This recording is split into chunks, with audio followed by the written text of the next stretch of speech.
Avec plaisir. Alors, vous l'avez compris, le sujet central, enfin, je veux dire, l'accroche de ce dont nous allons parler, nuance que vous allez comprendre très vite, c'est bien sûr Macron. Le désastre Macron, cette marionnette qui nous a été bombardée à la tête de la nation par cette organisation occulte Illuminati, luciférienne, qui contrôle les nations de ce monde prétendu civilisé et qui entend mettre le monde à sac. Bien. Alors, à travers Macron, le cas Macron, le désastre Macron, ce dont je veux vous parler beaucoup plus sérieusement, bien évidemment, en premier lieu, c'est de mes aspirations révolutionnaires qui, bien sûr, reviennent plus que jamais en force, avec le ralliement des résistants pour la Révolution. Vous allez bien comprendre aujourd'hui toute la nécessité pour toutes les personnes qui n'ont pas compris jusque-là de faire une révolution contre ce pouvoir occulte qui met en place ce genre de sinistre marionnette malfaisante. Aujourd'hui, c'est ça, et je pense que les gens peuvent arriver à comprendre, c'est que à travers le cirque politique, ces élections au suffrage, etc., en fin de compte, il n'y a rien à espérer. C'est depuis des mandats et des mandats et des mandats et des mandats, c'est toujours la même musique. On nous met en place un traître en profondeur qui nous plonge un peu plus dans le chaos, et pour cause, puisque tout le système sociétal est un trucage, est un montage, et que bien évidemment, l'univers politique, avec son jeu politique, est une sinistre imposture. On ne peut rien en tirer de bien. Donc là, tout le monde va comprendre un peu mieux. Je crois que c'est d'ailleurs le seul intérêt, le seul avantage que nous ayons à tirer de ce désastre, de cette calamité sur pattes dont nous avons hérité comme pseudo-chef d'État, c'est cette leçon à tirer que de la politique, il n'y a strictement rien à attendre, et que donc, mon initiative de faire une révolution est la seule viable, à moins qu'il y ait des gens qui aient envie d'attendre 5 ans de plus, en espérant que, je ne sais pas. Bon, vous avez tout à fait compris que ça n'est pas tolérable, ça n'est pas tenable, il est, pour tout un tas de raisons sur lesquelles nous pourrons revenir plus tard, on ne peut même pas attendre un an. Bien. Alors, ça, c'est donc les deux sujets forts sont bien évidemment la révolution, le ralliement des résistants pour la révolution, mais j'ai quelque chose qui me préoccupe par contre, qui est une menace très grave, très sérieuse, qui pèse à nouveau beaucoup plus formellement sur la France, les Français, toutes les collectivités qui sont prises en otage de ce climat, qui est la France aujourd'hui, qui est un climat absolument épouvantable. Et il s'agit du risque, c'est pas du risque, il s'agit du plan d'un putsch de généraux, qui est en train d'être développé pour renverser Macron.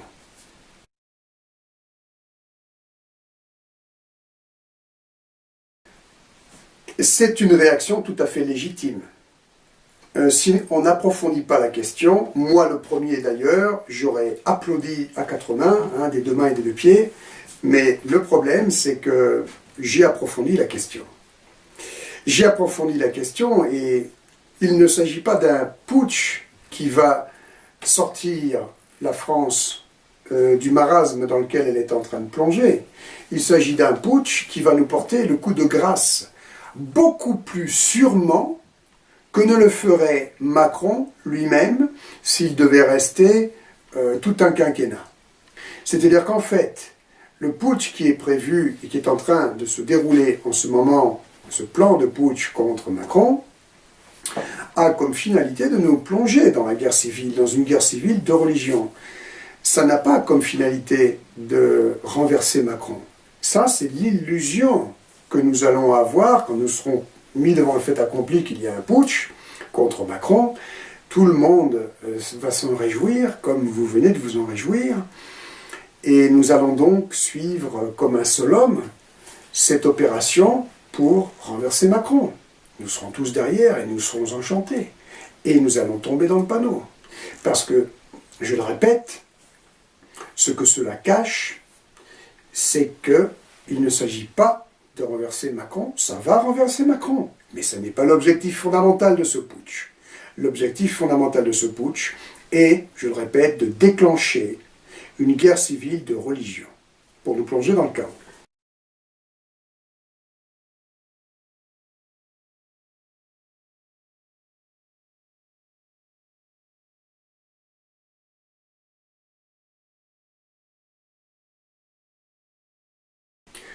Le schéma que vous avez en tête d'un putsch militaire qui donc viendrait prendre le taureau par les cornes concernant la problématique profonde de la France, plongée dans une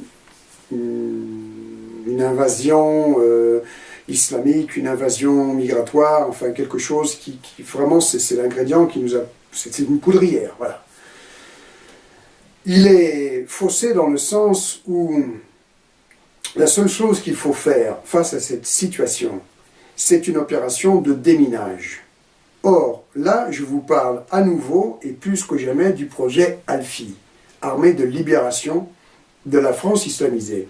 Alors, la grosse nuance qu'il faut faire, c'est pour ça qu'il faut que nous soyons tous les uns et les autres très concentrés. L'armée qui prend le contrôle de la nation pour un rétablissement de l'ordre, c'est une très bonne chose.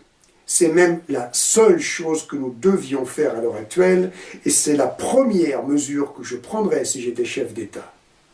C'est-à-dire monter au dernier niveau de défense opérationnelle du territoire, de façon à geler immédiatement, en une nuit, le danger, même plus tactique, mais stratégique pratiquement, que représentent ces quelques 800 zones de non-droit, avec entre, je ne sais pas, peut-être, je ne sais pas quel chiffre il faut vraiment prendre en compte aujourd'hui, entre 2 millions et 3 millions de salafistes, ou en tout cas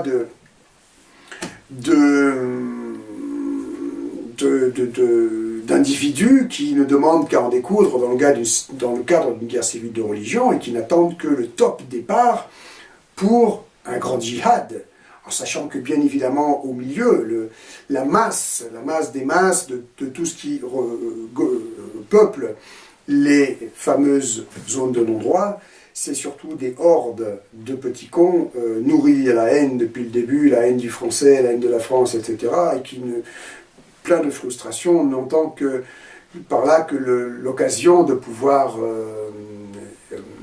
exprimer cette haine. Hein.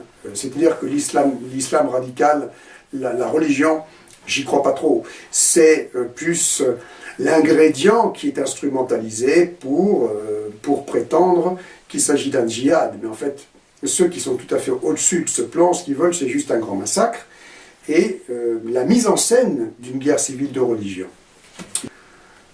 Donc, ce que je vous disais, c'est que faire la part des choses, si moi-même j'étais chef d'État, et en fin de compte, j'espère bien le devenir à temps, hein, j'espère bien que mon initiative révolutionnaire va porter ses fruits très rapidement, c'est intervenir au niveau militaire, au niveau de la défense opérationnelle du territoire, pour résorber cette menace qui est plus que jamais extrême.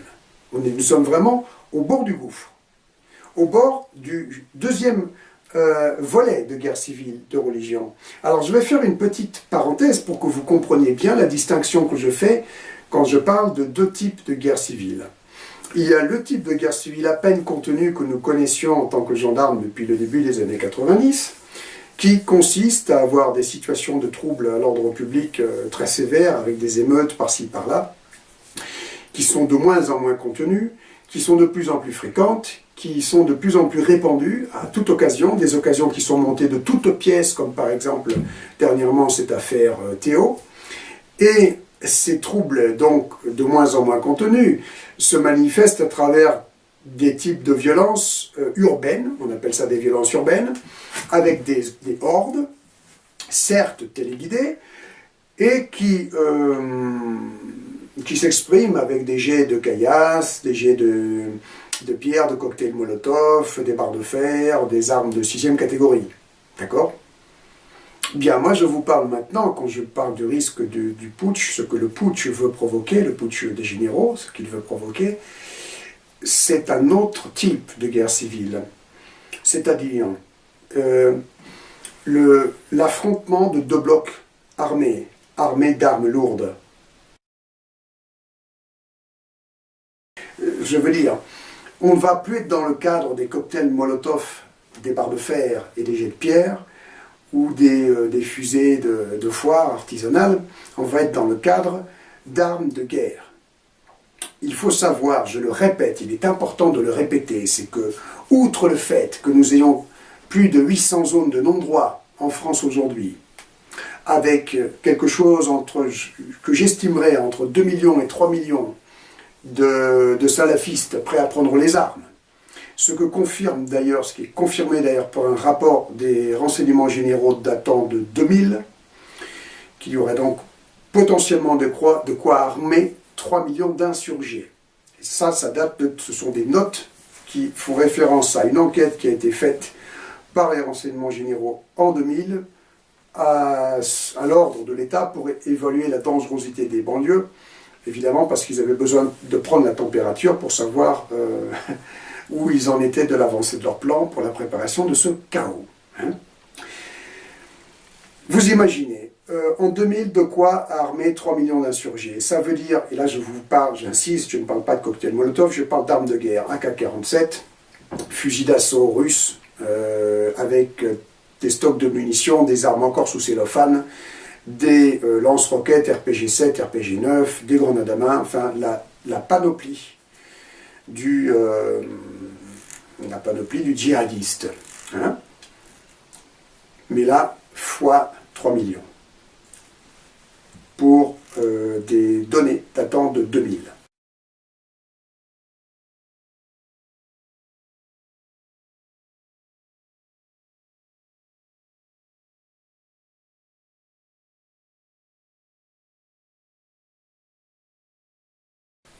D'où ces armes proviennent-elles? Je referme la parenthèse rapidement après pour qu'on ne perde pas le fil. Tout simplement de la chute du mur de Berlin.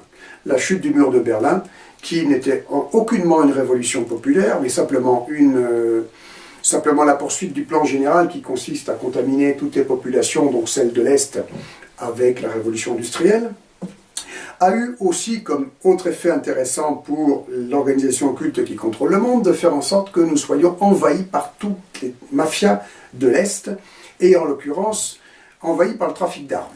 Après, nous avons eu la guerre de Yougoslavie, qui a permis l'aggravation de cette problématique de trafic d'armes, et c'est des choses que nous savions en tant que simples gendarmes à l'époque, dans les années 90, c'est que toutes ces cantines d'armes arrivaient pour être stockées dans tout ce qui maintenant constitue ces quelques 800 zones de non-droit.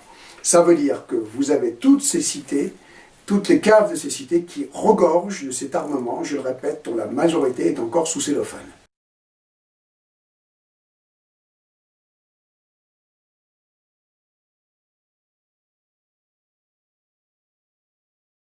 Je suis tout à fait d'accord avec vous qu'il faut arrêter ça, et c'est bien ce que je disais quand je disais que si j'arrivais à être chef de l'État, à renverser, moi, Macron, à temps, la première chose que je déclencherais, c'est la montée en puissance au dernier niveau de la défense opérationnelle du territoire pour résorber cette menace terrible que constituent les banlieues, les cités, et s'agissant d'une menace qui a été construite de toutes pièces par volonté politique depuis 50 ans.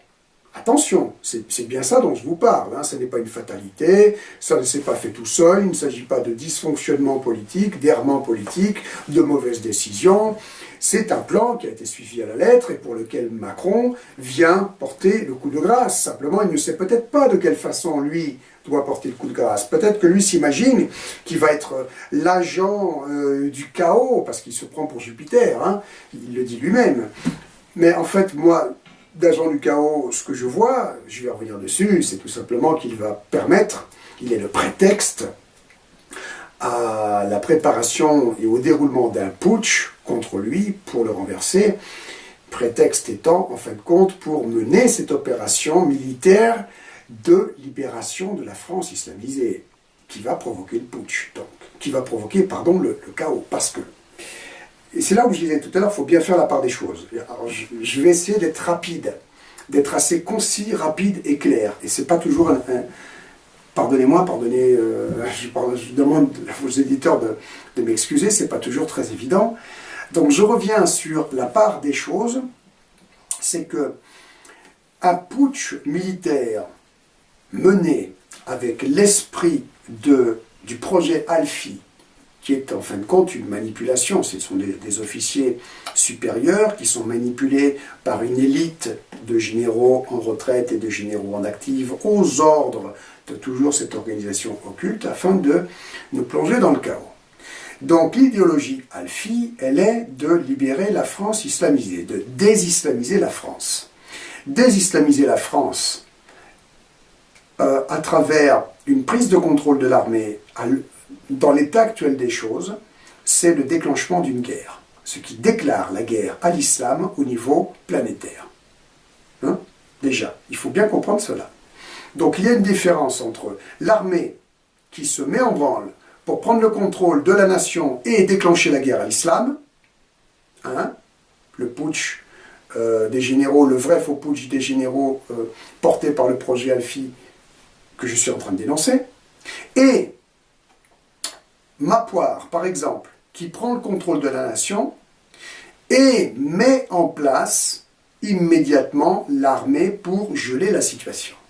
La différence est que dans un cas, vous avez une opération qui est faite pour nous plonger dans le chaos et que personne ne voit venir, et de l'autre côté, du mien, une opération qui est menée pour déminer. Vous comprenez? Pour désamorcer la bombe. La seule chose qui peut être fait à ce niveau-là, pour cette problématique précise, et je pense qu'effectivement c'est la principale à l'heure actuelle, parce que quand on est au bord de l'explosion d'une telle bombe, tous les autres problèmes, même des plus graves qui soient, comme par exemple l'offensive de la révolution du genre, doit être mis sur le côté. Et pourtant c'est quelque chose d'épouvantable, je vais en reparler. Mais devant l'urgence de voir cette bombe nous exploser au visage, il est évident qu'il faut avant tout geler cette menace.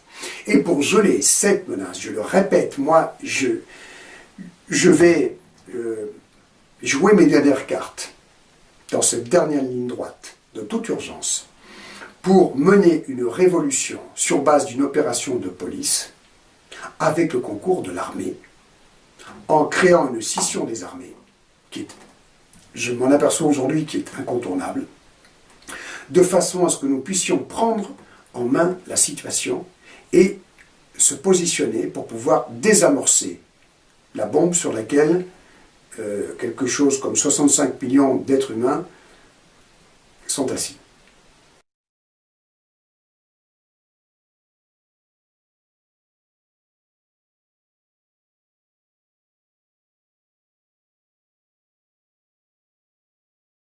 Alors pour répondre au mieux à cette question, il faut que je fasse juste un petit préambule, un petit rappel, c'est que nous sommes toujours manipulés par le principe du raisonnement binaire.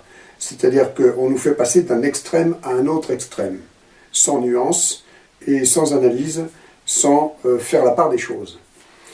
En ce qui concerne, donc je vais commencer par prendre exemple de ce que veulent faire les généraux, hein, à travers cette idée de putsch et de projet Alfi. Ce qu'ils entendent faire, et nous assistons depuis quelques années à une montée en puissance de leur communication via des généraux en retraite qui, par exemple, parlent dans des émissions de télé ou de radio ou qui tiennent des conférences publiques sur le thème de la désislamisation. Le thème de notre forum, comme vous le savez, aujourd'hui s'intitule « Désislamiser l'Europe et bien sûr la France », car on s'en rend compte, il y a maintenant urgence.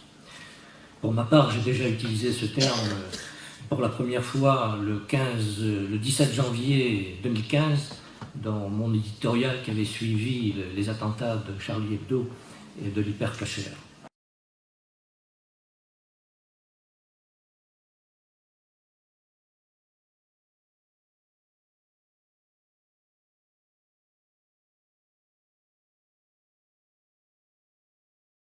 Qu'est-ce qu'on peut dire qu'il faudrait donc faire pour pouvoir être en mesure de répondre à la menace qui est réelle? 250 morts en année, on l'a vu, le Bataclan, le 14 juillet 2016 Nice, avant donc les attentats du début de l'année 2015, 250 morts, avec apparemment un élément nouveau d'ailleurs ce matin qui nous a été communiqué. Il semble qu'il y ait eu un militaire de l'opération Vigipirate qui a été amené à utiliser son arme parce qu'il était agressé par une arme, avec une arme blanche, pour quelqu'un qui avait dit à l'Abkar.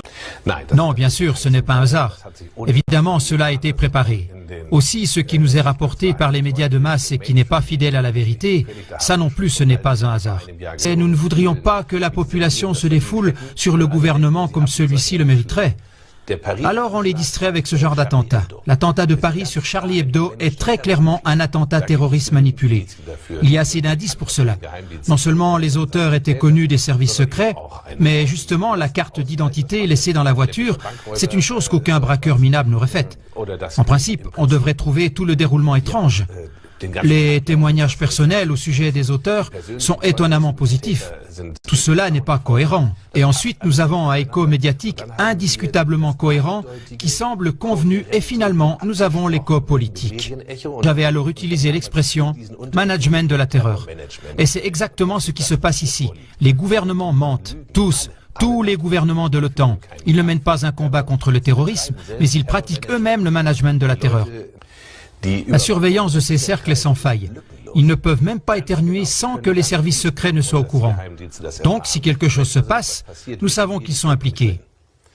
Et le problème, c'est que nous savons aujourd'hui que l'État islamique, AIES, ISIS, EI, peu importe quelle abréviation on leur donne, on ne pourrait pas les imaginer sans la CIA, qui a commencé à entraîner des parties importantes de ses troupes en Jordanie il y a quelques années. Et ce qui se passe maintenant, c'est qu'ils arrivent ici en Europe parce que les managers le veulent ainsi. Un gouvernement qui pratique le management de la terreur via le ministre de la Défense, le ministre des Affaires étrangères et le ministre de l'Intérieur, ce sont ces trois qui, dans tous les pays de l'OTAN, sont coupables et devraient être mis en prison. Alors que nos responsables politiques ont manqué de clairvoyance en matière de politique d'immigration,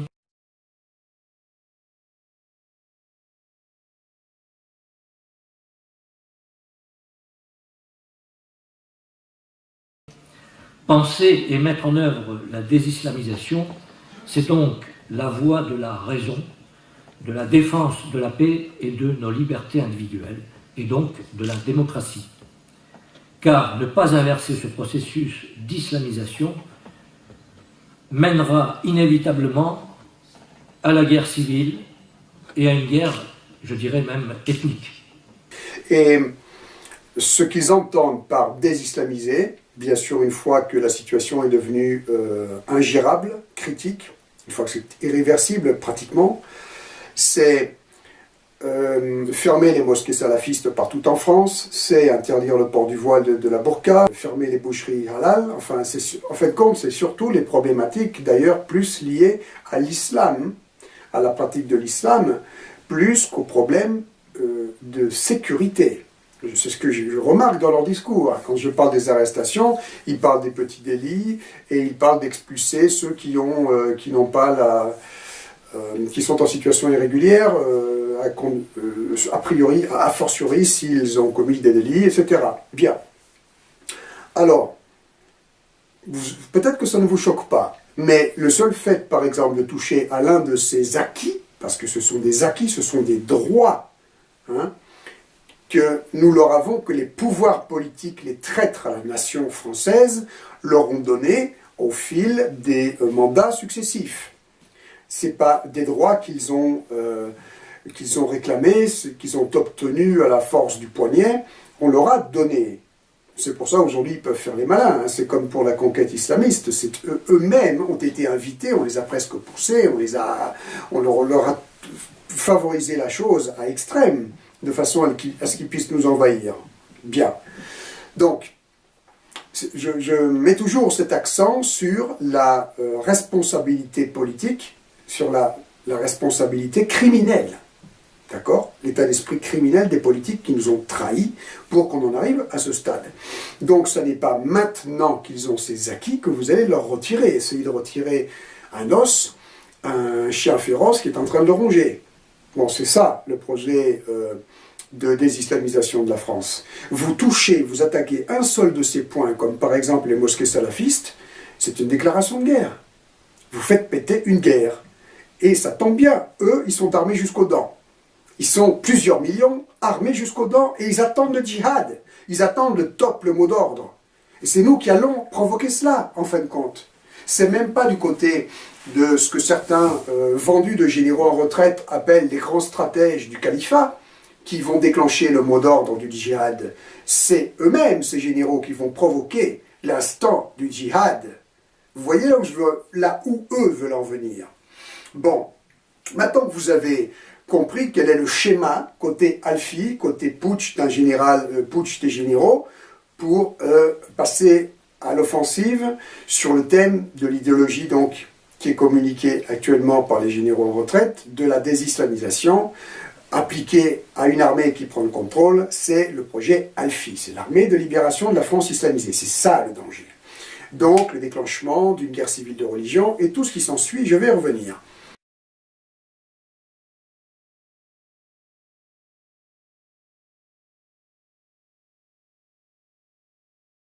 Ce qu'il faut faire, c'est dans une logique de restaurer la paix et la sécurité. Alors évidemment, quand on restaure la paix et la sécurité dans un climat où il y a juste un petit incident quelque part, on n'a même pas besoin d'y faire allusion, ça va de soi. La justice doit être appliquée, là, dans tel immeuble, il y a une bande qui, paraît-il, commence à faire tel type de trafic, les gendarmes y vont, on met fin au cirque, et les prévenus passent en justice, et sont jugés. Et voilà, on met fin à l'infraction. Maintenant, quand vous comprenez que mettre fin à l'infraction revient pratiquement à déclencher une guerre civile, c'est ça où nous en a amené. C'est ça la problématique. Donc ça veut dire que si moi je veux rétablir l'ordre en France, je marche sur des œufs. Ça veut dire que j'évolue sur une configuration de terrain miné où la France elle-même repose sur une surface d'explosifs installés en chaîne pyrotechnique. On en touche une, ça pète partout. C'est une situation extrêmement tragique et délicate, et pourtant, il faut, tant que c'est encore temps, s'y attaquer et prendre le taureau par les cornes. Et là où le raisonnement binaire donc, nous amène à dire « Ah ben, puisque c'est comme ça, il faut tout faire péter, il faut l'armer, il faut envahir les zones de non-droit, il faut arrêter 2 ou 3 millions de salafistes, etc. etc. » Moi je dis stop, halte au feu, il faut au contraire, ne rien faire de tout ça.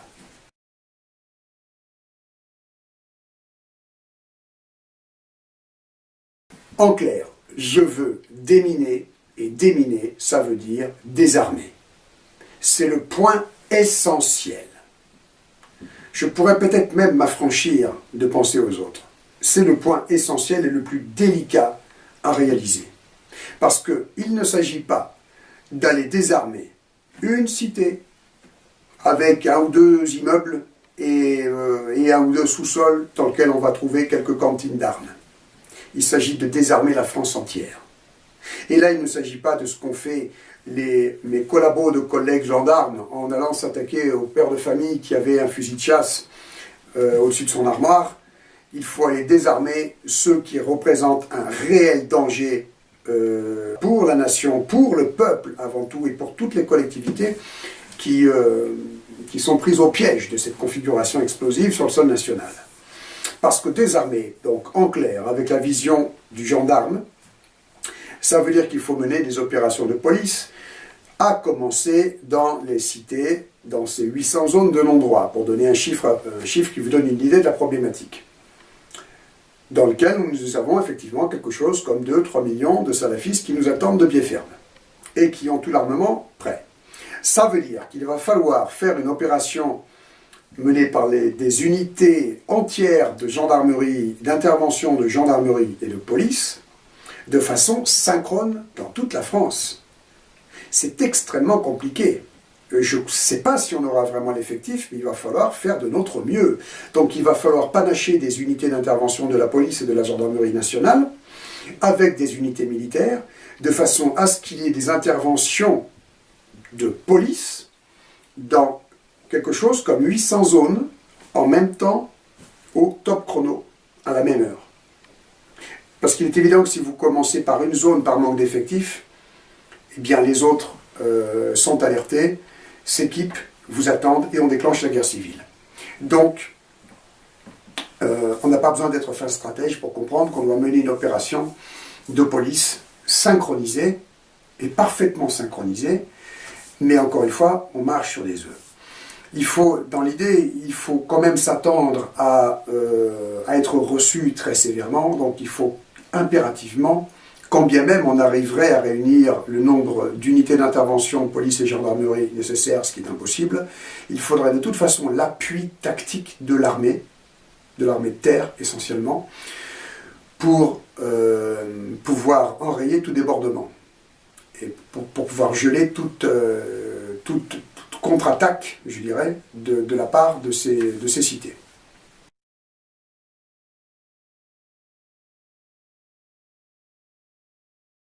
Non, ce n'est pas quelque chose d'impossible. Je répète, c'est quelque chose d'extrêmement délicat à réaliser. Mais tant que la guerre civile n'a pas explosé, il faut le faire. Et chaque jour qui passe, bon Dieu, chaque jour qui passe rend la chose encore plus difficile et impossible à réaliser. Parce qu'en plus, depuis toutes ces années, on continue à déshabiller la gendarmerie, la police, les effectifs de l'armée, à maintenir les effectifs dans des situations précaires à tous les niveaux, à leur briser le moral, à les rendre impopulaires. C'est-à-dire que l'État, qui a pris soin de monter cette situation explosive, a pris soin aussi d'écraser les forces de l'ordre, ces forces de l'ordre et les forces armées.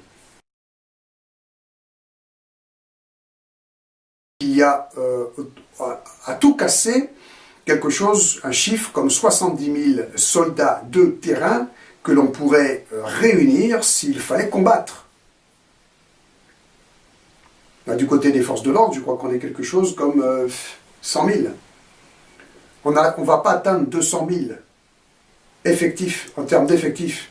On ne va pas atteindre 200 000 pour pouvoir mener une opération de police face à 2 ou 3 millions. D'accord. Vous avez compris, je vous vois hausser les sourcils. C'est pas pour autant que c'est impossible. Mais si on ne le fait pas, on est condamné à la guerre civile de religion. Vous comprenez? Donc il faut trouver le moyen de rebooster nos effectifs. Il faut réunir nos meilleurs stratèges, nos meilleurs hommes de terrain, que ce soit de la police, de la gendarmerie et des forces armées, dans une situation de crise que la France n'a jamais connue, de façon à rétablir un semblant de paix et de sécurité en France. C'est un coup de force, c'est un coup d'éclat, c'est une action héroïque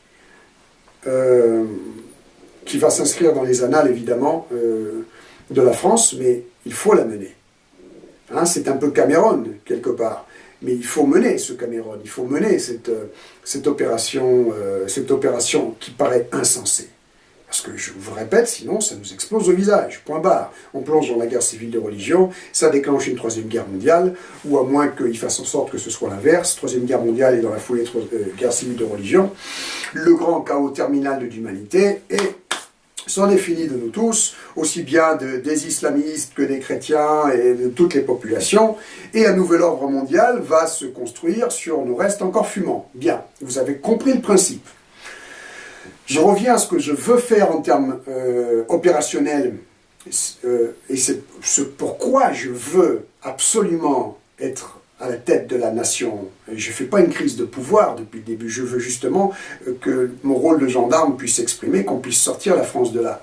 Donc l'opération de désarmement de ces 800 zones, de ces zones de non-droit, qui, vous l'avez compris maintenant, est quelque chose d'extrêmement délicat, sensible, et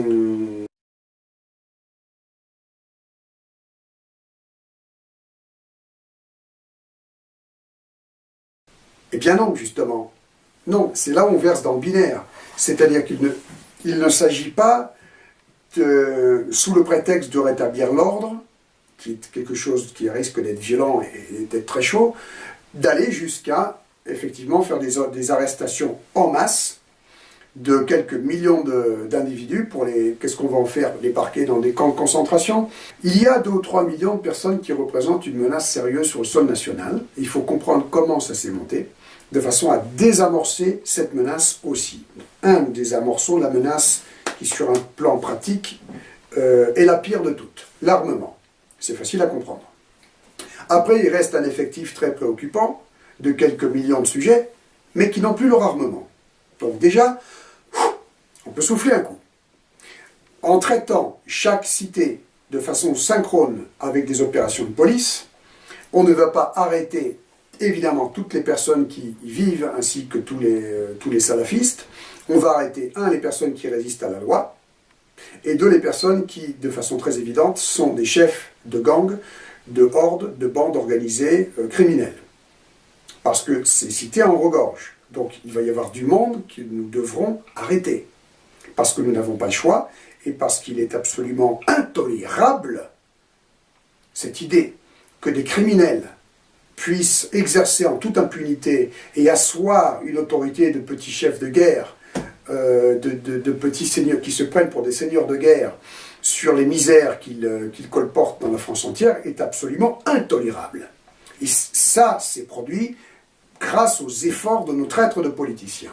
Hein, ces petits misérables qui sont dans les cités, qui sont ces chefs de mafia, ces maires de cité, comme ils s'appellent eux-mêmes, ces petits seigneurs de guerre, ne sont que de misérables personnages qui, en fin de compte, tirent tout leur pouvoir de ce qu'ont transmis nos traîtres de politiciens. Bien, il n'empêche qu'il va quand même falloir les arrêter. Il va falloir arrêter ceux qui sont les plus virulents, ceux qui veulent résister à la loi, et ceux qui, de façon indiscutable, sont à la tête de trafics, tels que trafic de chiens d'attaque, trafic de drogue, parce qu'il est évident qu'on va trouver des armes, on va trouver des chiens d'attaque, on va trouver de la drogue, on va trouver des matériels de pédopornographie, on va trouver énormément de choses liées à des trafics de chair humaine. Je crains même le pire. Et il est donc évident que des arrestations, il va y en avoir en masse. Mais ne plongeons pas dans le raisonnement binaire. Ça ne veut pas dire que mon intention est d'arrêter 2 ou 3 millions de musulmans ou plus, parce qu'ils auraient une connotation ou une apparence radicalisée. Vous comprenez? Je vais essayer de m'attaquer à ceux qui noyautent les milieux musulmans pour répandre la radicalisation, mais en m'appuyant sur les textes de loi. De même, d'ailleurs, que je vais m'attaquer aussi à ce qui radicalise l'autre courant, hein, en m'appuyant toujours sur les textes de loi. Parce que ce soit du côté des chrétiens radicaux, je peux dire aussi les chrétiens radicaux, hein, on peut dire l'islam radical, on peut dire la religion catholique radicale aussi. Comme l'islam enseigne la haine au nom d'Allah. Si certains veulent se mentir à eux-mêmes en distinguant un bon islam d'un mauvais islam, l'islam de l'islamisme, pour nous, la distinction passe entre musulmans et islam. J'aime tous les musulmans, en tant qu'ils sont comme moi des êtres humains, mais je hais l'islam de toute mon âme.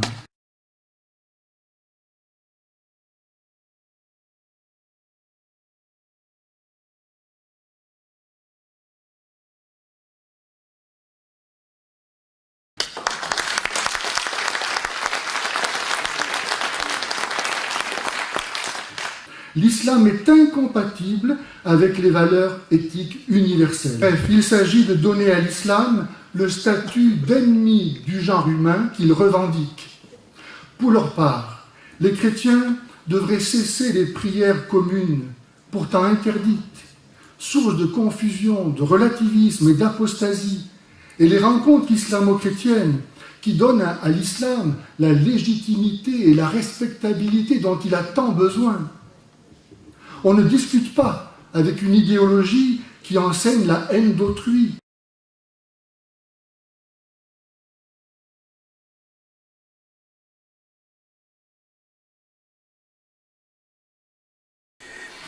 À partir du moment où il s'agit d'incitation à la haine, d'incitation à l'émeute, d'incitation donc au trouble à l'ordre public, ça tombe sous le coup de la loi.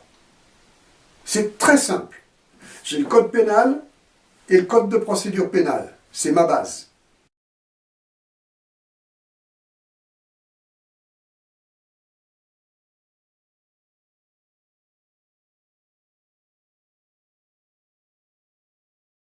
Cette question est très pertinente et elle va absolument avec le reste de la configuration. Les prisons débordent. Donc si les prisons débordent, on n'a pas le temps d'en construire d'autres. Comment on fait? Alors, une des premières actions concrètes que une de mes premières batailles immédiates que je vais mener concerne justement la réforme de l'institution judiciaire, c'est-à-dire que ce soit les institutions judiciaires que je vais passer au Karcher, réellement, pour reprendre une certaine tournure.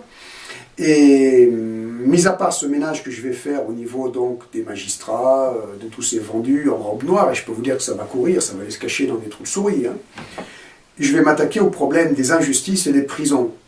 Parce que les prisons, bon, vous savez que je suis bien payé pour savoir de quoi je parle quand même, avec 3 séjours faits en prison. C'est une honte, déjà, en ce qui concerne les droits de l'homme, qui sont si prônés par ces vendus de francs-maçons. Il faut savoir qu'il y a un tiers de la population carcérale qui est détenue en détention préventive. Et la détention préventive ou provisoire, en Belgique on dit, c'est en Belgique qu'on dit préventive, ce type de détention sans jugement est normalement réservé à des cas d'exception. Et les magistrats doivent démontrer qu'on est dans un cadre d'exception et qu'il y a une absolue nécessité par l'incarcération d'une personne non jugée, de neutraliser sa dangerosité pour la société. D'accord? Et 30%, il y a un très gros problème. Il y a même des gens, comme par exemple Yvan Colonna, qui sont en prison, qui s'y pourrissent pour 20 ans, pour perpète, alors qu'ils n'ont absolument commis aucun crime, c'est toujours des manipulations d'État. Donc, il y a beaucoup de gens qui vont sortir des prisons, beaucoup d'innocents, beaucoup de personnes non jugées, donc 30%, vous imaginez, ça va faire déjà un peu de place pour ceux qui réellement méritent d'être en prison, c'est-à-dire les chefs de bande et les agitateurs à la haine, ainsi que beaucoup de personnes appartenant à nos élites à l'heure actuelle. Maintenant, je risque quand même d'être confronté à un problème de place dans les prisons. Je gérerai. Voilà, ce que je peux vous dire, c'est que je gérerai.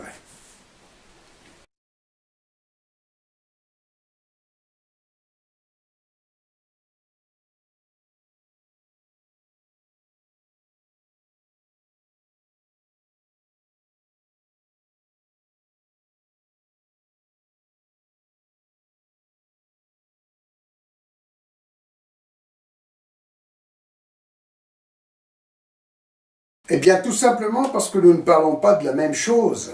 En ce qui concerne le projet Alfi, il ne s'agit pas d'un rétablissement de l'ordre pour ramener la sécurité sur le territoire national. Il s'agit d'un projet sataniste, il s'agit d'une extermination de masse. Et les moyens d'une extermination de masse, quand on a, vous savez, ce type de raisonnement de dire, par exemple, qui est très employé dans les armées, et malheureusement dans l'armée française, comme dans les autres, la fin justifie les moyens, qui pour moi est un concept absolument reptilien, satanique. Mais du point de vue de l'armée, on dit que la fin justifie les moyens, il est évident qu'on emploie les moyens à sa disposition. Et c'est quoi les moyens à la disposition de l'armée? Eh bien, on en vient à des moyens balistiques, tout simplement. Alors, oui, je sais que ça peut vous hausser les sourcils, mais dans la vidéo de 2015 que j'avais faite, pour dénoncer le projet Alfi et mettre en garde de la menace réelle que consistait ce front, j'avais parlé de ma rencontre avec un pilote de chasse à la retraite de l'armée de l'air, qui m'avait ouvertement déclaré qu'il lui, il attendait le moment, qu'il était prêt pour aller détourner un Mirage 2000 depuis une base aérienne sur laquelle il avait ses entrées, afin d'aller bombarder les quartiers nord de Marseille. Et je ne crois pas que j'avais vraiment pris très au sérieux cette déclaration à l'époque. Et plus tard, j'en ai pris toute la mesure. Oui, je la prends aujourd'hui très au sérieux. Donc il est évident que les stratèges, les généraux qui vont mener cette opération d'épuration, je mets des guillemets pour eux, d'épuration, ne vont pas s'encombrer d'état d'âme pour justifier de faire appel, d'avoir recours à des armes balistiques et par exemple à des attaques d'avions de chasse pour bombarder des populations civiles dans des cités, dans des zones concentrationnaires de populations maghrébines, de populations islamiques, musulmanes. Bien, ils vont peut-être envoyer 1 ou 2 bataillons, 1 ou 2 escadrons, une unité ou deux de fantassins. Et au vu des premières pertes lourdes, ils vont dire « mais là on n'a pas le choix, pour que nos hommes ne soient pas massacrés jusqu'au dernier, on est obligé d'employer les grands moyens. » Voilà, tout simplement. Et vous savez, Alfi, c'est pas simplement le putsch de militaires qui veut désislamiser la France. Je disais, il y a la connotation religieuse derrière d'intégrisme catholique. Et rappelez-vous qu'en ce qui concerne l'intégrisme catholique, il y a aussi cette phrase célèbre de la Saint-Barthélemy, « Tuez-les tous, Dieu reconnaîtra les siens ». Et on est un peu dans cet état d'esprit, il n'y a pas d'état d'âme à avoir. Il faut raser les zones de non-droit avec les moyens dont nous disposons. C'est ça le projet Alfi.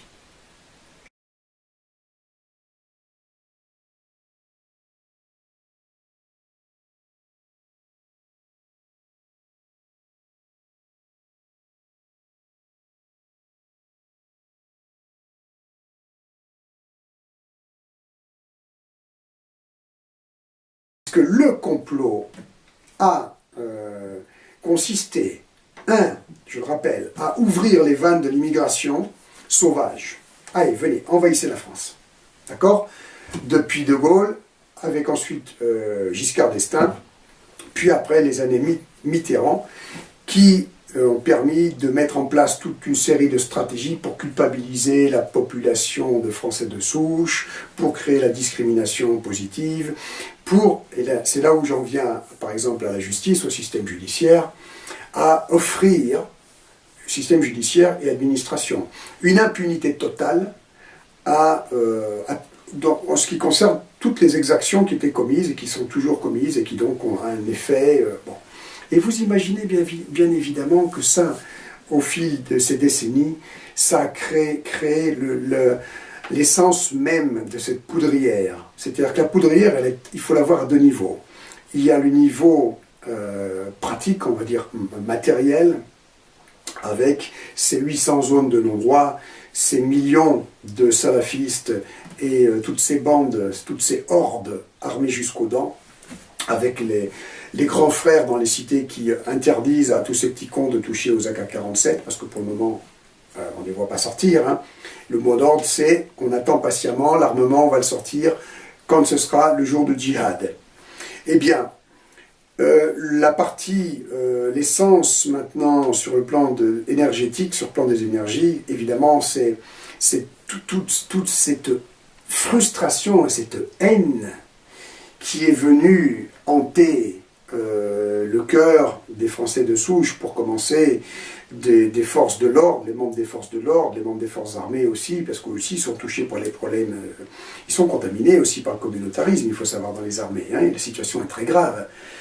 Et toujours ce même mot d'ordre qui provenait des politiques, donc c'était surtout le mitterrandisme qui avait déclenché ça, bien sûr, qui passait par les énarques, c'est-à-dire les sous-préfets, les préfets, qui étaient paix sociale. La paix sociale, l'instrumentalisation de la paix sociale, c'était que, eh bien, pour ne pas mettre de l'huile sur le feu, vu qu'il y avait de grandes difficultés, soi-disant, en ce qui concernait l'intégration de ces populations, la population des Français de souche, eh bien, il valait mieux ne pas relever toutes les infractions qui étaient commises, relaxer au maximum, c'est-à-dire, trahir toutes les victimes de ces violences qui étaient permises, c'est-à-dire les Français de souche, hein, et aussi tous les policiers et les gendarmes qui faisaient leur métier, qui se battaient pour que la sécurité publique soit assurée, et qui, à chaque fois, étaient ridiculisés, étaient humiliés, parce que vous savez, quand vous arrêtez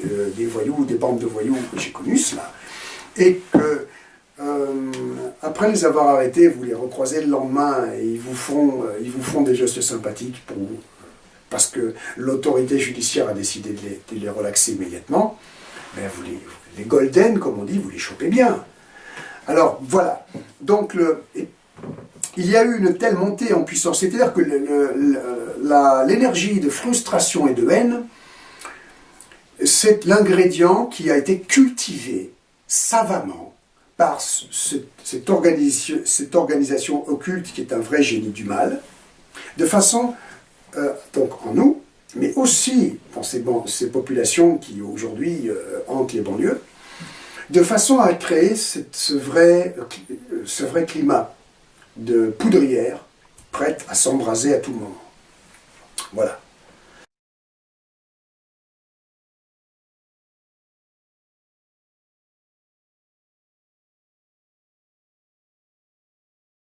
Oui, c'est ce que je vous ai dit il y a un instant en arrière. Il y a deux niveaux, il y a deux types de guerres civiles qu'il faut considérer. Il y a cette guerre civile dans laquelle nous avons été plongés toutes ces dernières dizaines d'années, qui évidemment s'aggrave, et qui à un moment donné va passer à un second stade.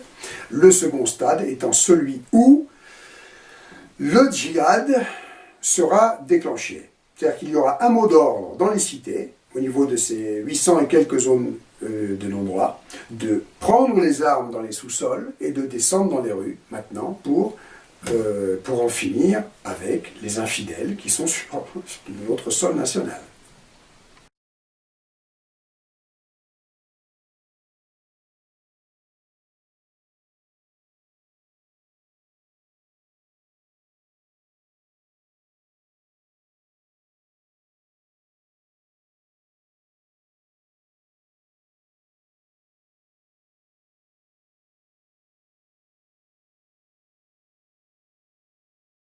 Parce que ce n'est pas l'objectif qu'ils ont. Je suis en train de vous expliquer qu'il y a une manipulation en cours. Une manipulation, bien sûr, comme toujours, qui nous concerne, nous, hein, l'opinion publique, qui a consisté, à préparer un putsch. 2, à préparer l'opinion publique à la pertinence de ce putsch, à mettre en scène, si vous voulez, les éléments principaux qui vont permettre ce putsch contre Macron. Donc, ce qui est fondamental de comprendre, c'est qu'il s'agit d'un coup monté depuis des années. Et là, vous allez comprendre, c'est que en 2015, je vous en parlais déjà.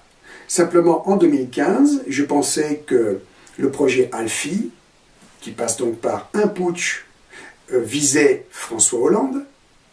Et simplement, je me suis trompé. Mais c'est juste un détail.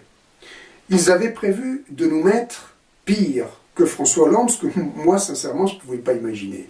Qu'on pouvait faire pire que François Hollande, eh ben, ils l'ont fait. Hein.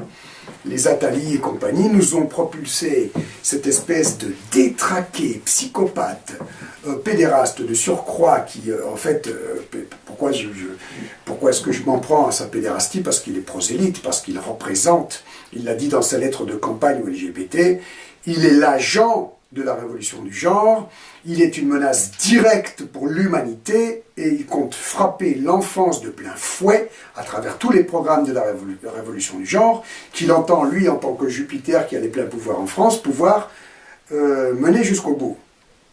D'accord? Donc, ce projet de putsch existe au moins depuis 2015 où j'ai vu les premières manifestations, c'est-à-dire les premières les premières interventions de généraux en retraite qui sortaient de leur retraite et de leur silence pour venir commencer à tourner dans le PAF, dans le paysage audiovisuel français, pour se faire passer un peu pour des membres de la dissidence, parler de désislamiser la France, commencer à critiquer le pouvoir alors qu'ils l'ont servi, ils ont été serviteurs, plus que serviteurs, agents serviles de ce pouvoir, ils ont construit leur carrière là-dessus, et sur toutes les immondices, en fin de compte, qu'il y a derrière les opérations, les théâtres d'opérations extérieures. On va revenir là-dessus, bien évidemment, pour que tout le monde comprenne. Donc j'ai vu cette montée en puissance, d'une nouvelle forme de communication qui se voulait donc dissidente de la part de généraux en retraite, et ça m'a mis la puce à l'oreille. Et j'ai recoupé ça avec des informations pratiques que j'ai eues du milieu militaire, qui à 2 reprises ont fait état d'un putsch en préparation contre François Hollande. Et j'ai fait le rapprochement avec ce dont moi j'avais entendu parler quand j'étais dans des milieux, je côtoyais des milieux militaires particuliers, les services secrets pour être précis, puisque je crois que je l'ai avoué dans cette vidéo de 2015, quand j'étais en train de comprendre qu'il fallait que je quitte la gendarmerie, par idéal, j'étais en train de préparer une reconversion. J'avais en tête de faire une carrière dans les services secrets parce que je pensais que c'était ce qu'il y avait de plus pertinent pour servir la France, parce qu'il faut savoir que quand j'étais jeune, j'étais très con, très patriote, et mon idéal était donc forcément manipulé. Et en ayant fréquenté donc des personnes actives dans ces milieux-là, qui ont essayé de me faire beaucoup de lavage de cerveau. Et heureusement, j'ai reconnu certains discours qui m'étaient tenus quand j'étais jeune gendarme, c'est-à-dire de l'incitation à la haine contre les populations maghrébines. J'ai fini par comprendre qu'il y avait donc ce projet c'est curieux parce qu'on parle du début des années 90. Et début des années 90, on n'était pas à ce stade où on est aujourd'hui, où c'est une évidence qu'il faut faire quelque chose contre l'islamisation de la France. Et mais déjà, donc, au début des années 90, il y avait un projet qui était très actif, qui était certes secret, mais bon, il est intramuros, à la Grande Muette, donc en principe, il ne risque pas de sortir. Et qui concernait donc un plan pour libérer la France islamisée, déjà on parlait de recommencer ce qui avait été foiré en 1961, donc le putsch des généraux d'Alger.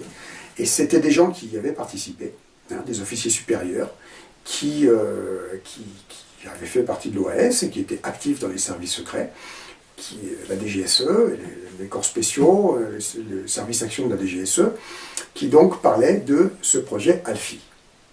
Et donc c'est curieux qu'il y ait pratiquement 30 ans en arrière, le projet était déjà existant. Bon.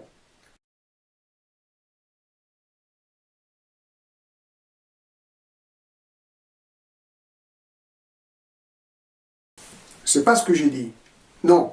Le projet Alfi, armée de libération de la France islamisée à travers un putsch, est un projet secret, peut-être même d'ailleurs ultra secret de l'armée, depuis longtemps, qui a accompagné la montée en puissance de l'islamisation de la France. Ce que eux appellent l'islamisation de la France, c'est-à-dire l'immigration massive qui s'est aggravée au cours des mandats présidentiels qui se sont succédés jusqu'à aujourd'hui. Ça a accompagné ce phénomène.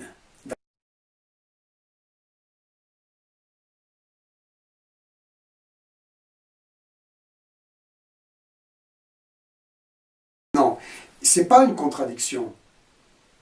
C'est tout à fait logique.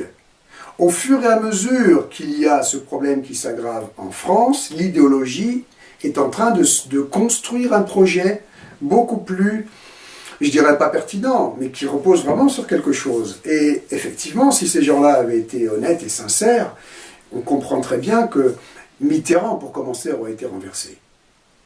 C'est là où je veux attirer aussi l'attention. C'est qu'aujourd'hui, ces généraux en retraite, qui viennent avec leur idéologie de désislamisation de la France, ils savaient donc très bien quelle était la gravité de ce qui était en train de se produire il y a une trentaine d'années en arrière. Mais là, curieusement, ils n'estimaient pas qu'il était le moment de passer à l'action. Et c'est là où, moi j'identifie quelque chose qui les relie donc directement au pouvoir occulte qui tire les ficelles, qui provoque les chaos, les fausses révolutions, les faux putsch, tous les désastres qui nous plonge toujours dans le chaos, c'est de créer un problème de toute pièce pour prétendre ensuite, une fois que c'est trop tard, intervenir pour apporter une pseudo-solution qui, en fin de compte, est le coup de grâce de leur plan maudit. Vous avez bien suivi le processus? La stratégie, c'est comme ça que ça fonctionne. Donc quand on est un officier subalterne ou supérieur de certains services et qu'on dit qu'on est au cœur d'un projet de libération de la France islamisée et qu'on attend d'être un général en retraite pour venir vous ramener ça sur le plateau, alors qu'entre-temps, la situation est devenue irréversible, il y a quelque chose qui cloche.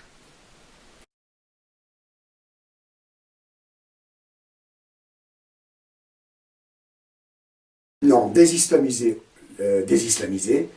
c'est une déclaration de guerre, non seulement aux forces en présence, aux forces adverses, auxquelles je fais allusion, c'est-à-dire toutes les hordes dans les banlieues et tous les mouvements salafistes, c'est au moins 2 millions de personnes. C'est une déclaration de guerre, non seulement à tout ce milieu-là, donc le déclenchement de la guerre civile de religion, et cette guerre civile de religion qui va venir par une attaque frontale de l'armée faisant un putsch contre ce qui représente l'islamisation de la France, c'est une déclaration de guerre au niveau mondial. Vous comprenez mieux la gravité? Ça ne se limite pas aux frontières de la France. C'est pas parce qu'un putsch de généraux et donc la prise de contrôle de la nation par les armées prétendant nettoyer la France et la désislamiser, c'est quelque chose qui ne peut pas rester au niveau national. Parce que la grande majorité des personnes qui sont concernées par ce qui est prévu d'être une grande Saint-Barthélemy, un grand massacre organisé, aujourd'hui, ces personnes ont la double nationalité. Par exemple, une grande majorité des Algériens qui ont gardé la nationalité algérienne. Ça veut dire que demain, vous avez l'armée qui prend le contrôle de la nation, qui applique la loi, qui instaure la loi martiale et qui, dans la foulée, commence à faire son nettoyage, ce qui est prévu par le projet Alfi. C'est-à-dire attaquer les mosquées salafistes, attaquer les zones de non-droit. Je ne dis pas geler, je dis attaquer, c'est très différent. Attaquer les zones de non-droit, en clair, pousser tous les Arabes à la mer à coups de baïonnette, pour vous donner l'image qui est celle qui alimente leur fantasme, à ceux du projet Alfi. Je vous disais donc, ça va provoquer donc un massacre qui va toucher des personnes qui ont la double nationalité, qui sont de religion musulmane, donc une guerre civile de religion, et des pays comme l'Algérie vont se sentir obligés, entre guillemets, vont se sentir obligés d'intervenir. Et ça, c'est quelque chose que je me demande même si nos hauts stratèges de généraux qui aujourd'hui nous parlent de désislamisation et qui savent très bien qu'en fait ils parlent du projet Alfi, s'ils savent bien que le déroulement du plan du projet Alfi va déclencher immanquablement l'intervention d'Algérie qui aujourd'hui est un pays dont il faut se méfier. C'est un pays qui est très très lourdement armé, qui a une armée, je pense, qui est beaucoup plus redoutable à l'heure actuelle que l'armée française.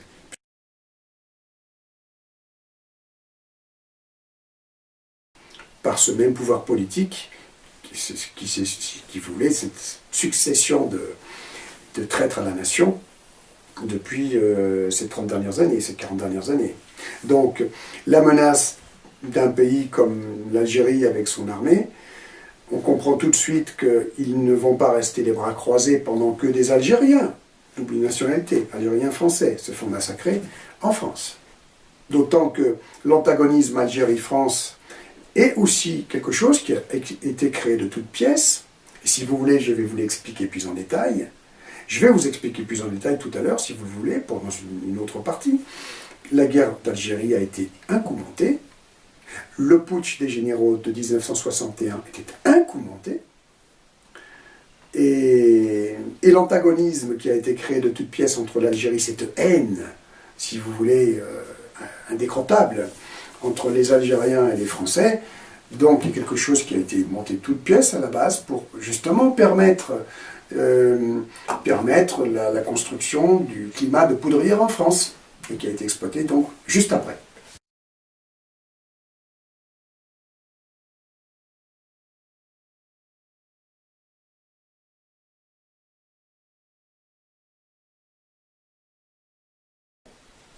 Bah oui, et justement, c'est bien d'en parler parce que vous allez comprendre beaucoup plus formellement. C'est une mise en scène, et je vais vous le démontrer.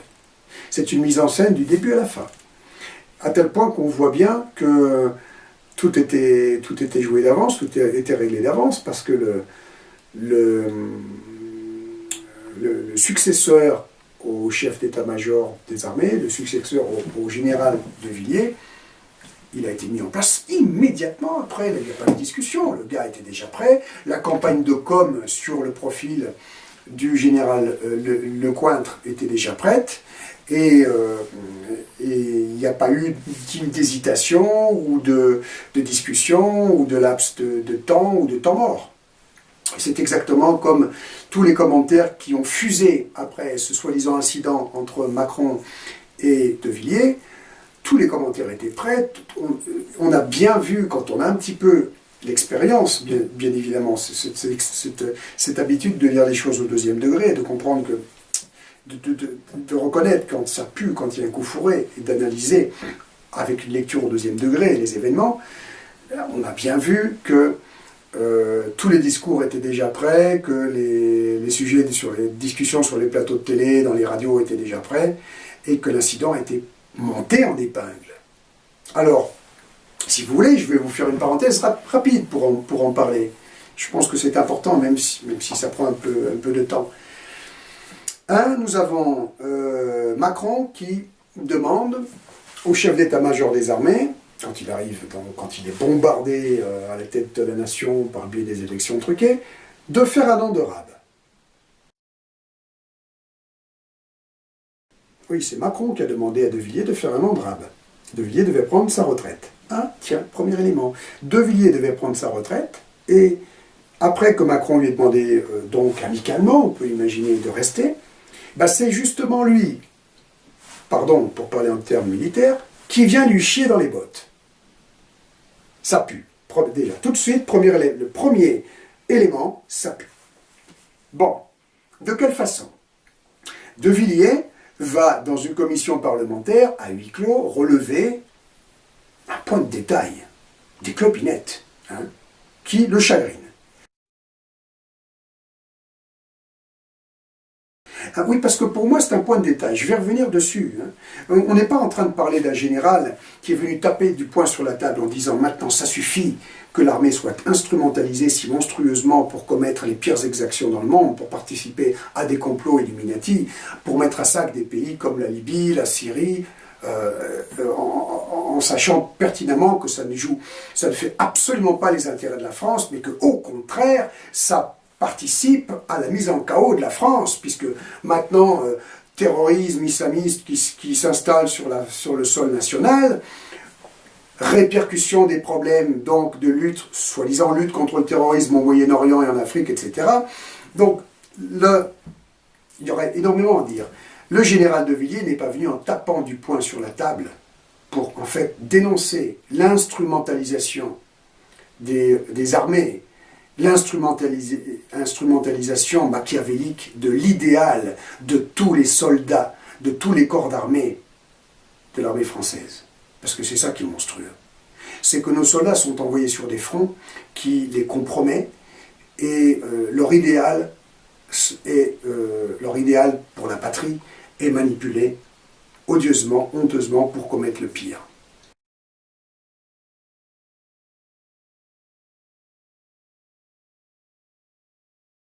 Ok, mais ça veut dire quoi? Juste deux mots là-dessus. Ça revient à dire, vous êtes en train de me réduire le budget qui sert à à manipuler mes hommes, à manipuler l'idéal de mes hommes pour qu'ils participent à des complots contre, par exemple, contre la Syrie ou contre le Mali. Voilà. Parce que vous savez, quand on va dans un pays comme le Mali, quand la France intervient, fait une intervention dans un pays comme ça, soi-disant pour rétablir l'ordre et la stabilité, c'est pour déstabiliser le pays. Hein? On a un très bon exemple aussi avec le Rwanda. Et pourquoi? Tiens, je vais vous parler du Rwanda. Vous savez pourquoi? Parenthèse dans la parenthèse. Parce que le Rwanda, évidemment, le massacre des... vous savez, les Tutsis contre les Hutus, une minorité qui a commis un génocide sur une autre. Ça a été organisé par les services secrets occidentaux, la France en tête de liste. Après, il y a eu les pires exactions qui ont été commises, par exemple, lors de l'opération Turquoise, où des viols collectifs étaient organisés par les officiers supérieurs pour toutes les troupes, des viols collectifs de femmes réfugiées. Et quand on fait allusion, donc, au génocide rwandais, et je disais que la France était derrière, et plus que derrière, eh bien, il y a un nom qui ressort parmi d'autres, mais je vous parle donc d'un acteur clé, d'un officier, d'un haut gradé de l'armée française qui a participé à cela. Eh bien, je vous le donne en mille, c'est le général Lecointre. Rwanda en plein génocide, Côte d'Ivoire, Irak, Mali, le général François Lecointre est de toutes les opérations extérieures de la France. Qui est le nouveau chef d'état-major des armées. Hein, je referme la parenthèse. Voilà.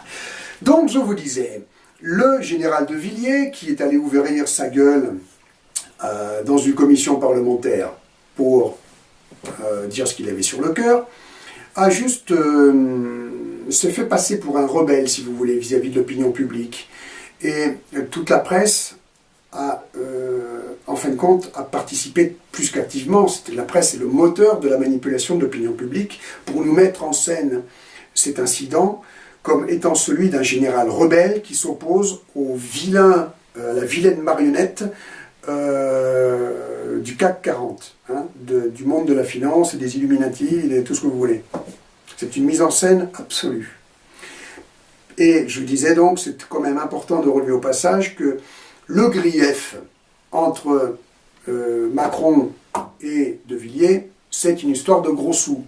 Hein, un coup de machette qui a été fait dans le budget, qui correspond, par exemple, plus ou moins au coût des théâtres d'opérations extérieures sur lesquels la France est engagée.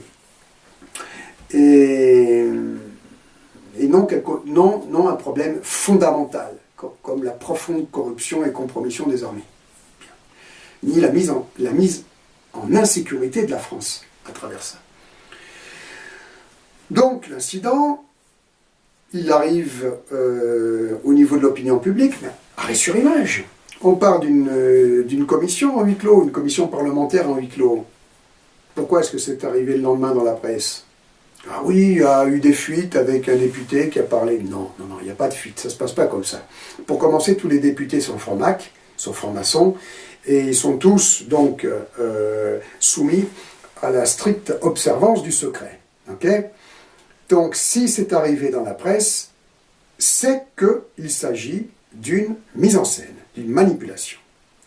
Et on voit bien, après, maintenant que je commence à vous le dire, vous allez vous repasser le film, on voit bien que tout le reste a été une mise en scène, a été monté en épingle, avec des commentaires sur ce qu'a répondu le lendemain ou sur le lendemain, non, je crois que c'était le lendemain, Macron lors de son discours aux armées. Mais faites, là encore, un petit zoom sur le discours aux armées de Macron. Moi, je l'ai réécouté plusieurs fois. Oui, il a dit une ou deux phrases très maladroites, comme, et je veux dire, il ne fallait même pas s'attarder dessus. On sait qu'on a affaire à un détraqué, complexé jusqu'à l'os. Il n'y avait même pas à relever, quoi. C'est pitoyable, et c'est tout. Mais on vous montre ça. Et attention, une phrase malheureuse. Une phrase malheureuse, une grosse maladresse. Encore un petit arrêt sur image. Alors, le Macron, c'est un pantin, une marionnette, avec Attali, Rothschild et toute la bande derrière, dont les discours sont préparés, ou c'est un mec qui a toutes les commandes et qui donc peut commettre des maladresses de ce type. Comme par exemple de vous balancer en pleine gueule, vous êtes des riens. Non.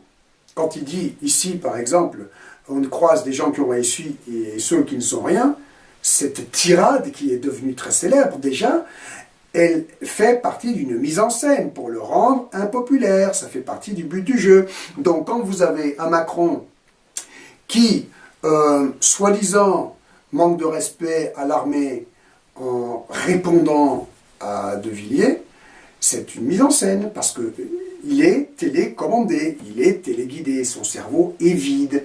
Il se balade avec une oreillette enfoncée dans l'oreille pour savoir quoi répondre, par exemple quand il a des plateaux de télé avec l'autre agent du système, Marine Le Pen. Bon, de quoi on parle? Une marionnette, je le répète, ou quelqu'un qui a réellement les pleins pouvoirs?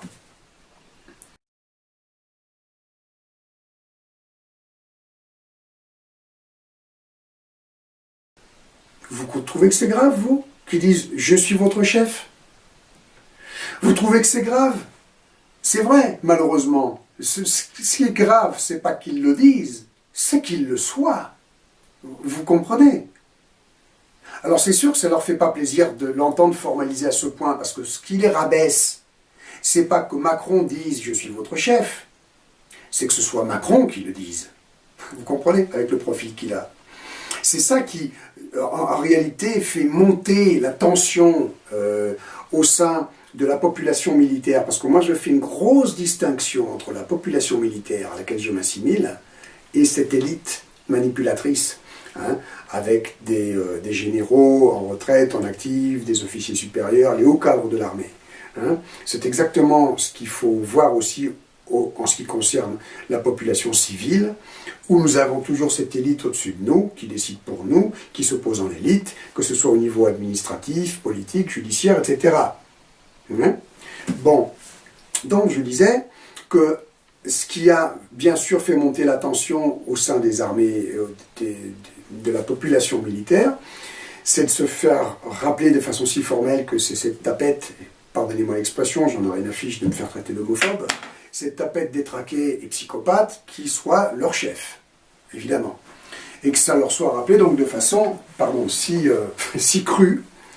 Et quant au fond de l'incident lui-même, il s'est lui-même tiré une balle dans le pied, c'est même pas la peine de dire que c'est une déclaration de guerre, il fallait juste le dire, mais il s'est tiré une balle dans le pied, le pauvre petit, en disant il est indigne de développer sur la place publique des débats. C'était pas dans la place publique, c'était en huis clos, point à la ligne. Il suffisait de le moucher gentiment, il aurait été infiniment ridiculisé, un peu plus, si encore il peut être ridiculisé, cet individu. Et on en restait là, et tout le monde aurait bien rigolé, et il aurait juste été, ce qui aurait été pire en réalité si on lui voulait du mal. Vous comprenez? Non, là, on a mis en valeur Macron, à travers la montée en épingle de sa déclaration.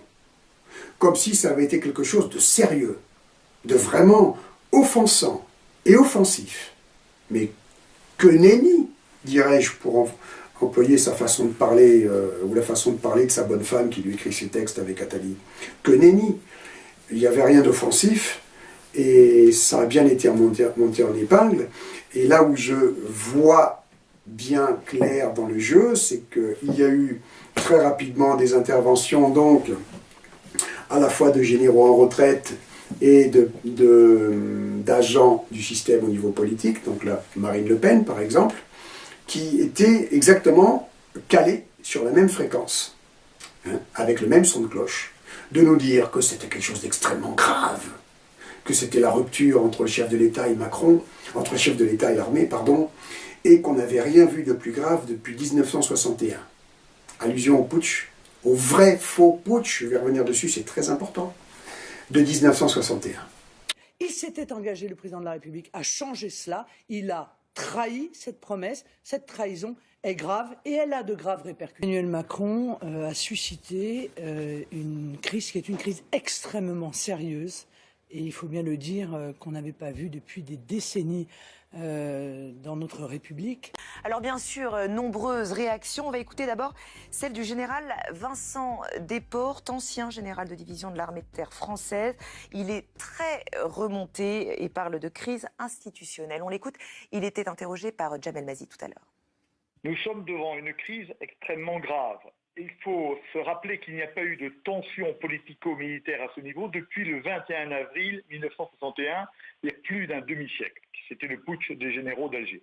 Voilà. Et là, on comprend, la lecture au deuxième degré, qu'on est en train de préparer l'opinion publique à l'arrivée d'un putsch, et que l'opinion publique est en train, attend en haleine cet événement libérateur de la France. On va nous libérer du Macron. J'ai relevé un autre détail qui est... j'ai pas réagi tout de suite. Il a été rapporté, donc, de cette entrevue en huis clos, de cette commission parlementaire en huis clos, que le De Villiers, il a dit « je vais pas me faire baiser comme ça ». Et bien cette phrase, elle a résonné un petit peu dans ma tête, et après j'ai compris ce que ça voulait dire. Je vais pas me faire baiser comme ça veut dire c'est une affaire personnelle. Et ça va avoir des suites. Et c'est quoi les suites? Parce qu'il est évident qu'il n'a pas le dernier mot, l'autre c'est le chef. Le Macron c'est le chef. Et lui dit je vais pas me faire baiser comme ça. Mais il sait très bien, De Villiers, forcément, comme les autres, même les autres généraux déjà en retraite avant lui, qui sont en train de faire de la com avec le plan, avec leur idéologie de désislamisation, il sait très bien ce à quoi il participe, et qu'il est, je ne sais pas à quel niveau après, il est acteur du putsch, mais là en tout cas, c'est lui qui nous l'amène. Lui le sait. Je ne vais pas me faire baiser, ça veut dire on ne va pas en rester là, ça veut dire je vais lui rentrer dans la gueule plus tard. Donc, coup monté de A à Z, ça a permis de mettre en scène la démission du général De Villiers, puisque c'est un peu ce que je reprochais à un autre général de retraite en 2015. Je disais, bon, c'est facile de venir ramener sa fraise quand on a assis toute sa carrière sur de la haute trahison envers le peuple français et envers la nation de France, et qu'on revient après, une fois qu'on a bien la retraite consommée, pour prétendre être un rebelle. Là, tiens, c'est marrant, on nous met en scène la démission en direct, comme s'il s'agissait d'un fait d'armes, d'un coup d'éclat de ce général De Villiers. Mise en scène.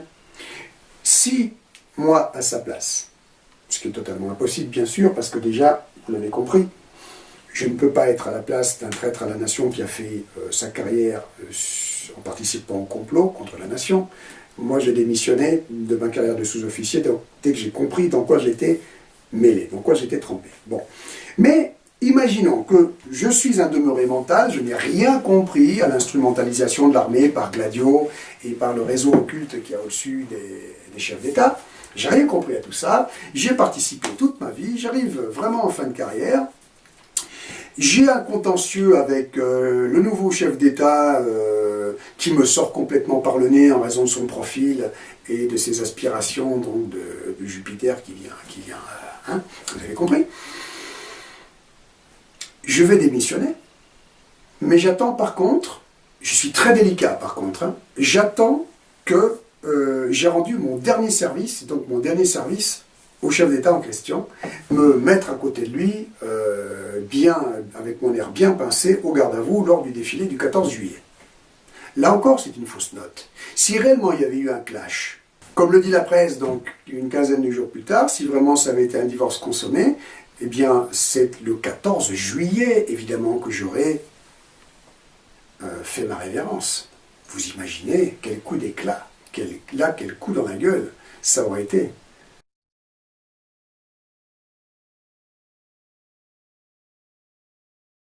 C'est pas logique qu'il n'ait pas saisi l'occasion.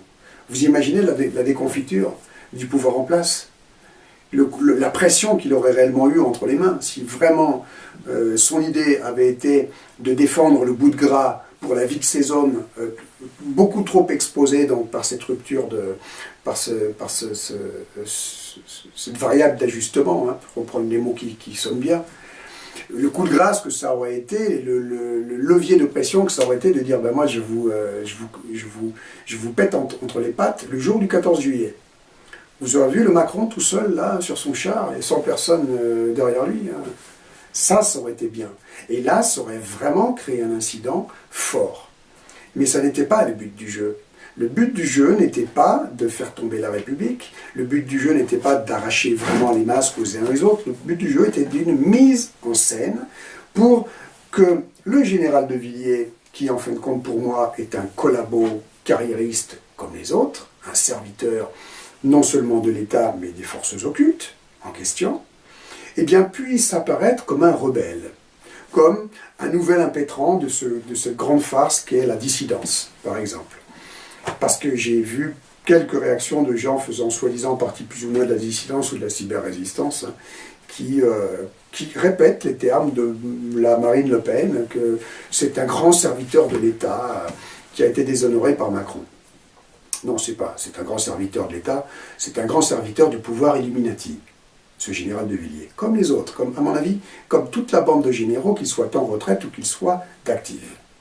Je veux bien croire que après la Seconde Guerre mondiale, on a eu des généraux qui vraiment étaient des héros et des gens intègres, type par exemple le général Massu.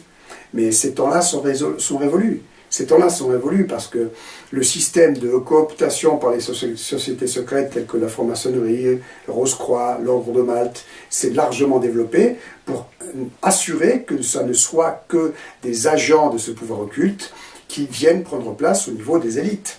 Vous comprenez? Donc quand on parle des généraux, que ce soit des généraux en retraite ou des généraux d'actifs, il faut bien comprendre que nous parlons d'une élite. Il faut bien comprendre que cette élite, donc, n'est pas propre, que nous avons affaire à des vendus.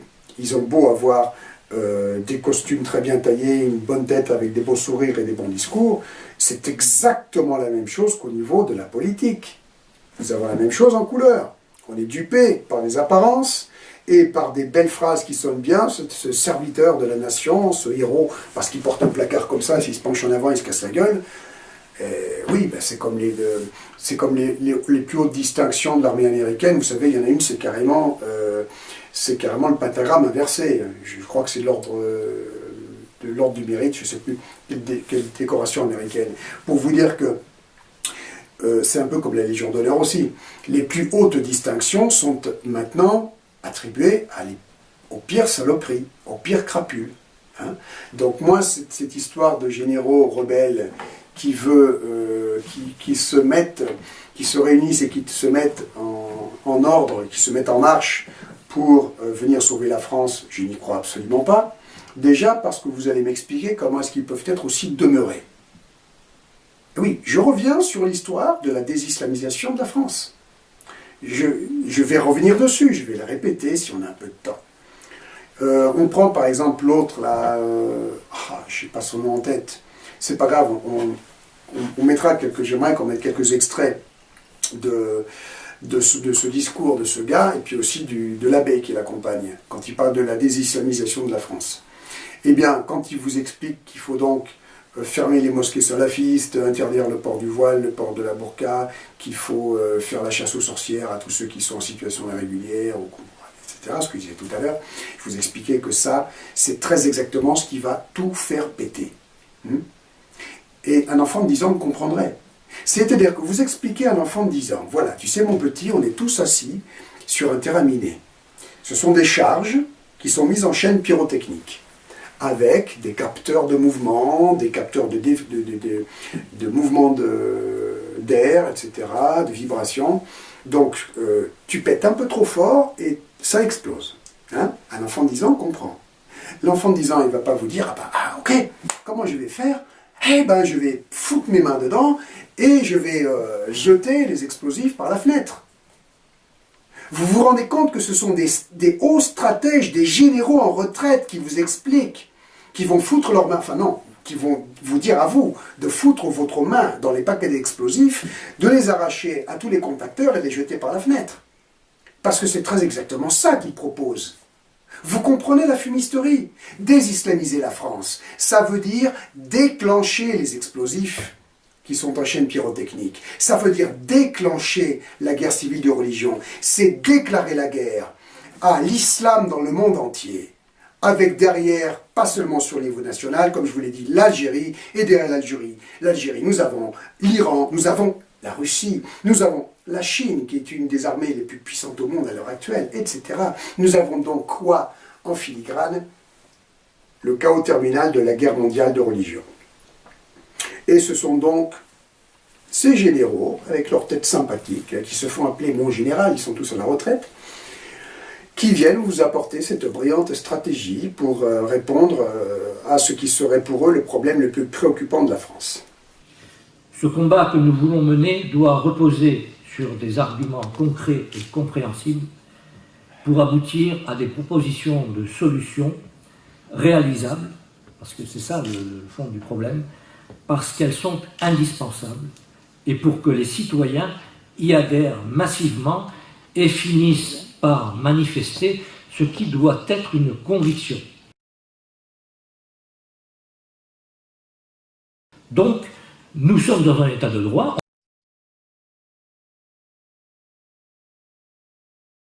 Il faut parvenir à inciter, favoriser, provoquer le départ de certains.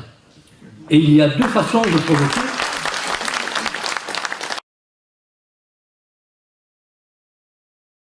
L'interdiction de l'abattage rituel des animaux. C'est la fermeture des abattoirs halal et l'éradication de cette pratique barbare, indigne d'un pays civilisé.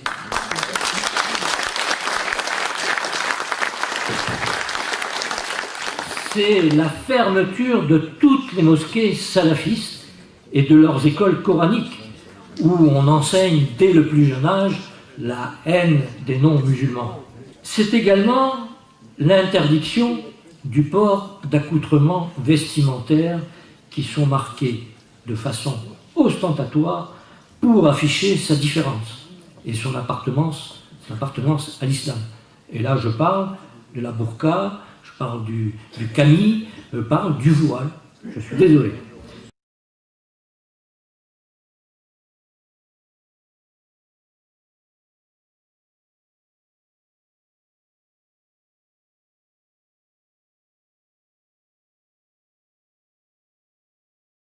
Et cette suite logique, c'est la soumission ou la révolte. Nous n'y sommes encore pas, mais nous en prenons tout de même le chemin.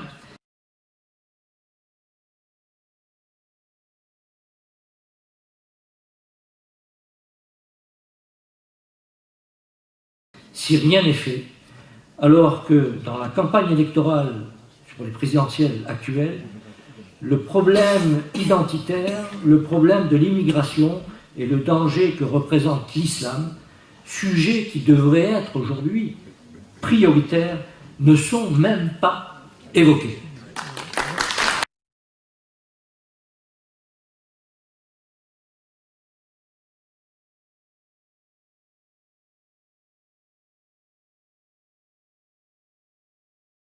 Au bout du compte, qu'est-ce qui est remis en cause? C'est tout simplement la légitimité de l'État et donc la France telle que nous la connaissons. Et plus on attend, plus ce sera difficile. Merci. Et il faudra choisir la soumission ou la révolte. Pour ma part, j'ai donné ma réponse à l'ancien Premier ministre. Je ne me soumettrai jamais.